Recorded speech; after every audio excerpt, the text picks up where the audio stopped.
Hi everyone, this is Catherine with Experience Morocco, the local travel partner of Travel with Abby and Megan.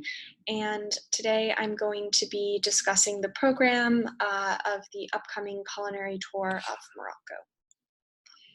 So the itinerary starts in the city of Casablanca, which is labeled A, and is where everyone will fly into.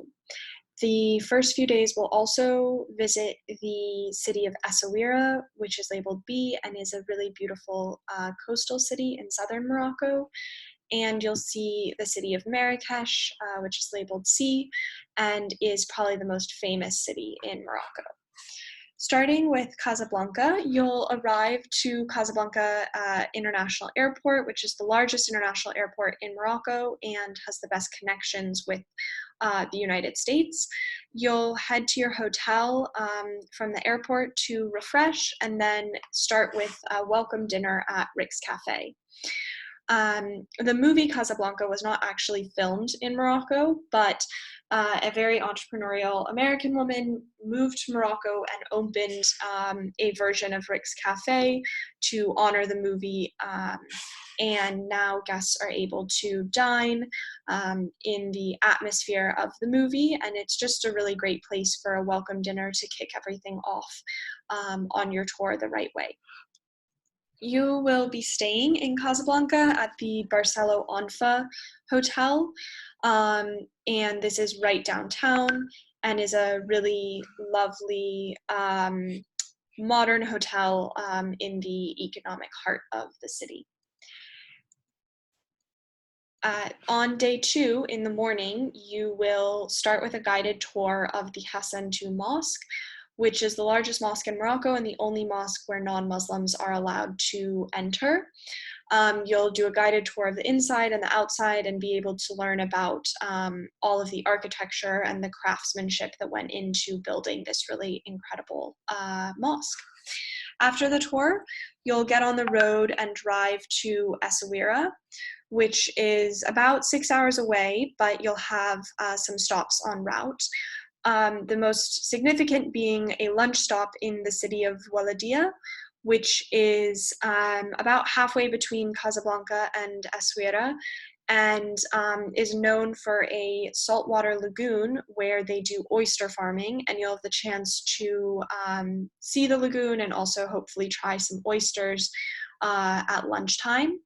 And then you'll continue to Essaouira, arriving in the early evening, check in at your property, which is the Sofitel, where you'll have the evening at leisure, and dinner will be included at the restaurant on site. From in Essaouira on day 3, you will spend the morning in a guided tour of the city. It's a very small, compact city, so you're able to do the whole guided tour in just a half day. You'll see the Medina, which is the old walled part of the city that's now very whitewashed and quite laid back.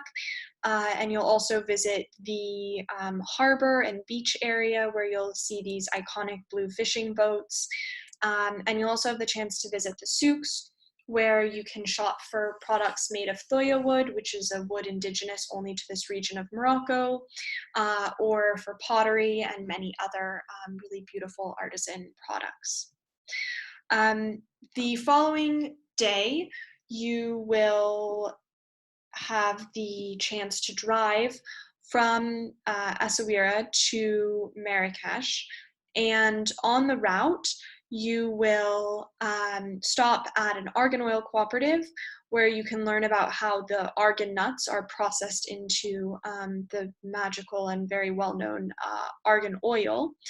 And you'll also hopefully see some goats that are in these argan trees. The goats like to eat the unripe argan nuts, and so you'll find them climbing in trees in order to enjoy a snack.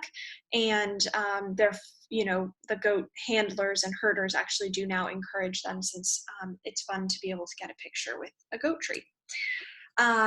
You will also stop for lunch at a local vineyard, and while Morocco is not very well known for producing wine, It is actually becoming a larger and larger exporter of wines.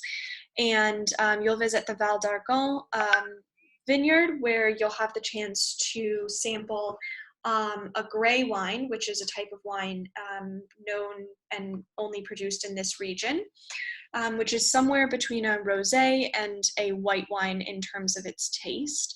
And you'll also enjoy lunch at their on-site restaurant, which serves some excellent, very fresh Moroccan food. Then you will arrive to Marrakesh in the late afternoon. The drive from Essaouira to Marrakesh is only about 3 hours, but with all those stops, it will be a full day experience to get between the two cities. You will check into your property, have dinner, and then in the evening, you'll have the opportunity to go out with your guide and visit Jamal Fana, which is an open air street market and sort of the central square of Marrakesh. And there's food vendors, there are musicians, there's acrobats, there's storytellers, there's snake charmers, and just a really wide array of people. And it's quite a lot of energy at night, and it's just a really exciting place to visit. So the place you'll be staying in Marrakesh is a riad. And a riad means a traditional Moroccan multi-generational home. And these are built around an interior courtyard for privacy. So rather than having windows to the exterior, the homes were built around an open air interior courtyard and would have windows facing the courtyard. These have now been, often purchased and refurbished into boutique hotels. And throughout your time in Morocco, you will stay at several different riads, including in Marrakesh. You will start the following day, day 5, with a city tour of Marrakesh. You'll visit the historical palaces to learn about the history of Morocco through the centuries and the different kings who have ruled, and also to learn a lot about the architecture of Morocco and the tile or zalij that is so famous. You'll visit the spice shops, where you'll have the chance to make your own version of Ras El Hanout, which literally translates to head of the shop, but is a spice blend made of all the different typical Moroccan spices. But each spice seller has his own version of Ras El Hanout. And you'll meet with one of these spice sellers who will help you prepare some Ras El Hanout to take home with you. You'll also visit the souks. And a souk is just a market in Arabic, but there are lots of different souks. So in the Medina of Marrakesh, you can find a wood souk, a metal souk. You'll find even now the modern sections have an electronic souk and a fashion or clothing souk. So your guide will take you around to the most important parts of the souks and give you an introductory tour, and then you can always continue to explore later in the afternoon on your own, or you can go back in the following days. On day 6, for people who have chosen to take part in the hot air balloon rides, you will wake up very early before sunrise in order to go to the launch site and enjoy sunrise from the hot air balloon. But otherwise, everyone will meet sort of mid-morning to visit the Majorelle Gardens, which are probably the most popular tourist site in all of Morocco. And these were designed by the fashion designer Yves Saint Laurent, who lived in Morocco for more than 3 decades and imported an incredible variety of plants and created this really incredible garden. Also inside the gardens, there's a small museum dedicated to the Berber history of Morocco, and that's well worth visiting to learn about that unique part of Moroccan culture. In the afternoon, you'll have free time, which you can spend exploring on your own or shopping, or you can also sign up to enjoy a hammam. In a hammam, you will first have a steam bath and then a full body scrub with traditional Moroccan soap and mineral clay. And then you'll be rinsed off, and then it ends with a full body massage, and the whole experience is about an hour and a half. So in the evening, you will come together for a private tagine cooking class where you will learn how to prepare either a vegetarian tagine or the preserved lemon tagine. And these classes are put on by a local culinary school, and it's just a lot of really hands-on fun. Each guest will have their own cooking station, and get instruction from a dada who is a female local expert chef. And next is a little clip of some of these cooking classes.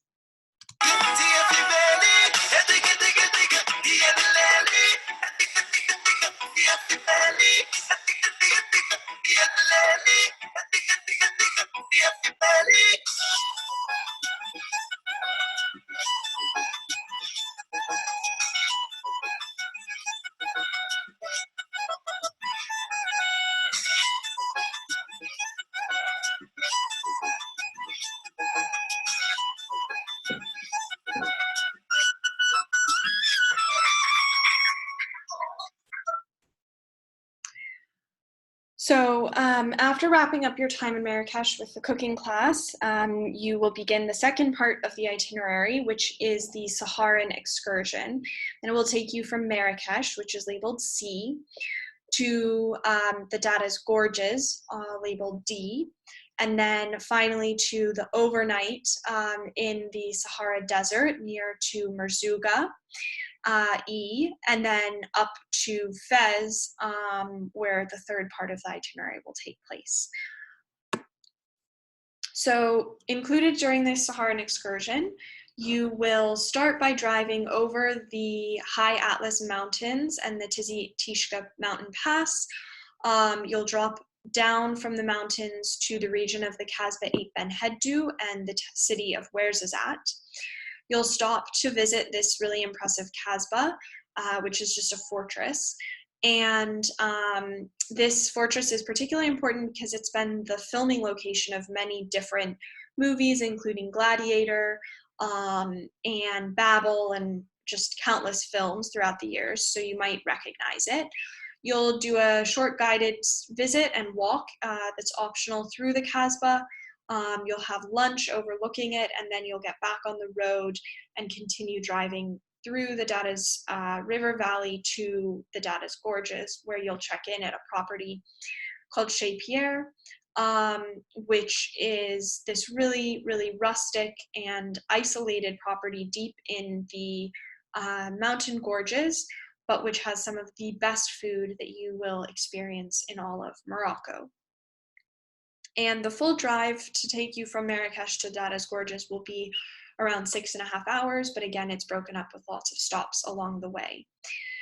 After your night in the Dada's Gorges, you will get on the road once again and continue traveling further into the desert region.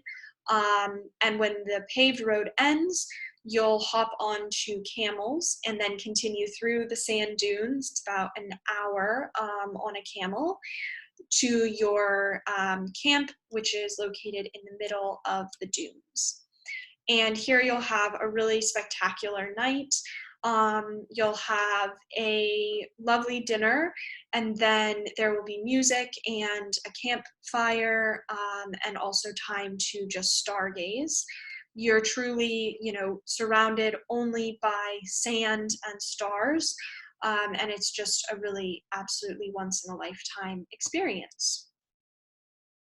The tents themselves are really well appointed. They have running water, hot water, and flushing toilets, so you'll be comfortably glamping even in the deep part of the Sahara sand dunes. Then we highly encourage you to wake up early in time to see the sunrise. I think that the sunrise is even more spectacular than the sunset in the Sahara, and you'll see the light and the sky turn from this sort of gray to purple to pink, all the way to yellow and then blue, and it's just the most really magical part of the whole Saharan excursion. So after sunrise and breakfast, you will get back on the road and be driving to Fez. So along the way, you'll drive through the Dra Valley, which is known for being home to thousands of date palm oases, and you'll stop along the way and have the chance to buy some dates and taste them. In the fall is when they're harvesting dates, and so you'll be coming at the right time of year to try the freshest dates. Morocco is a major exporter of dates around the world. And you'll keep driving north, again across the Mid-Atlas Mountains until you arrive to Fez. And the total drive time that day is around 9 hours. So when you arrive to Fez, this will be the beginning of the third and final part of your itinerary, where you'll be exploring Fez, which is labeled F on the map, and the capital city of Rabat, labeled G. In Fez, after you arrive in the evening on day 9, you will have dinner included at your riad. Once again, you're staying in the old part of the city in a traditional riad, and you'll just have time to rest after a busy 3 days of driving and exploring the Sahara. The following day, on day 10, you will begin your morning with a bit of a tasting tour. You'll stop and try some different Moroccan breads, olives, and also buy ingredients for your cooking class that afternoon. And then the cooking class will take place on a really beautiful rooftop in the city at a local cooking school, where the head chef will join you to teach you about cooking Jewish Moroccan cuisine. Fezi cuisine is really influenced by the Jewish populations that used to live in Morocco, and particularly in Fez. And so you will make a special Fezi Jewish Moroccan tagine and enjoy that for lunch. Once again, it's really immersive cooking class. Each person will have a cooking station and get their hands dirty preparing the meal. After, and this is just a short clip, again, to showcase some of what you'll experience in Fez. The green and red ones are generally served with main courses, usually at lunch.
So after the cooking class, in the afternoon, you'll have the choice of doing a bit of a guided tour of Fez, or you can just relax at the property. But for those doing the guided tour, you'll have the chance to visit the leather tanneries of Fez.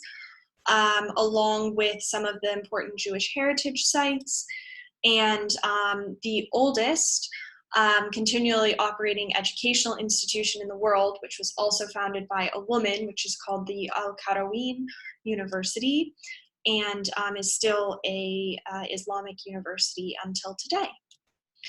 So after Fez, on day 11, you will have the option to probably sleep in, maybe go explore the city a little bit on your own, and then you will drive from Fez to Rabat. This is a pretty short drive. It's just about 3 to 3.5 hours, and you'll arrive to Rabat in the later afternoon. You'll check into your final riad of the trip, and at sunset, you'll go to visit the Casbades Odayas, which is a old fortress right on the river, and also have tea at the cafe that overlooks where the river meets the Atlantic Ocean. Rabat is one of the newer cities in Morocco, but it is the political capital and is known to be very quiet compared to the rest of Morocco. But it's a lovely place to wander around the old fortress at sunset, take in the sun as it sets into the ocean, and then you'll head to a final farewell dinner at a local Moroccan restaurant to celebrate the end of the tour. And so finally, you will be driven on day 12 to the Casablanca airport for your departing flights. It's about an hour-and-a-half drive from Rabat, and we will get your flight information ahead of time so that we can ensure you get to the airport in time for your departure flights. I want to take a few minutes now and just go over some commonly asked questions and things that come up as you might be looking at booking this tour. So in terms of meals, you will have the chance to dine both at really well-known Moroccan restaurants and also some local spots, and taste a whole variety of Moroccan cuisine, from the famous tagines to some of the more homemade staples like harira and other just very traditional foods. At the same time, we leave some meals free as a chance for you to go out and try restaurants on your own, and also maybe taste cuisines other than Moroccan food. As much as we all love Moroccan food, sometimes it gets a little repetitive if you had to eat it every day straight for 12 days. And luckily, there are some really great international options as well in Morocco. And so we're happy to make suggestions and reservations for those nights that meals are not included. And we also can accommodate any dietary restrictions. So if you're gluten-free, vegetarian, vegan, we will make sure to find appropriate foods for you to eat so that you can still enjoy this tour. In terms of guiding throughout the trip, you will have a national guide with you, and a national guide is a full-time staff member of Experience Morocco, and their job is to not only do all of the cultural guiding, but also be the trip manager to make sure the trip runs very smoothly on the ground, and make sure that you can just sit back and enjoy and not have to worry about any of the logistical parts of the trip. This is a picture of our national guide, Haj Hussein, with a previous group in Morocco. Transportation will be in a Mercedes Sprinter minibus, and we will make sure that these are very comfortable. There's AC, there is Wi-Fi on board so that you can stay connected, and we also provide bottled water and snacks during all of the drives to make sure that you're comfortable when you're on the road. A little bit about Experience Morocco. We were founded 6 years ago by two Moroccans who met getting their MBAs in the US, and they returned to Morocco to start a travel company that focused on really creating custom, unique itineraries and journeys that take guests beyond just the everyday tourist activities to really learn about Moroccan culture, history, and things like cuisine from the locals themselves. So today we've grown to have over 30 full-time staff, and we are very excited to be working with Abby and Megan to put together this tour of Morocco in 2021. So thank you for your time, and I hope that this has answered some questions and given you some great things to think about. We very much hope to welcome you to Morocco in the near future, and that you'll have the chance to join Abby and Megan on this tour. Don't hesitate to be in touch if you have further questions or would like any more information. Thank you, and have a great day.